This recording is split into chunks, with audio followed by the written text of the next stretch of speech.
Social media पर हो रहा तेजी से वायरल वीडियो। राजस्थान के पाली जिले के मारवाड़ जंक्शन के राजकीय सामुदायिक अस्पताल सिरियारी गांव के अस्पताल में कल रात incharge doctor Mangal Singh on duty दारू पीते पाए गए।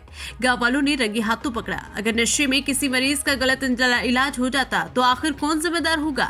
ग्रामीणों ने चिकित्सा मंत्री व राजस्थान के मुख्यमंत्री भजन लाल शर्मा से गुहार लगाई कि इस तरह की हरकतें करने वालों के खिलाफ कठोर कार्रवाई की जाए।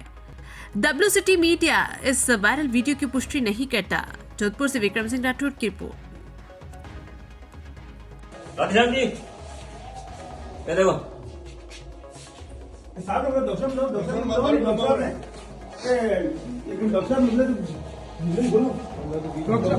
Siriyari hospital Siriyari hospital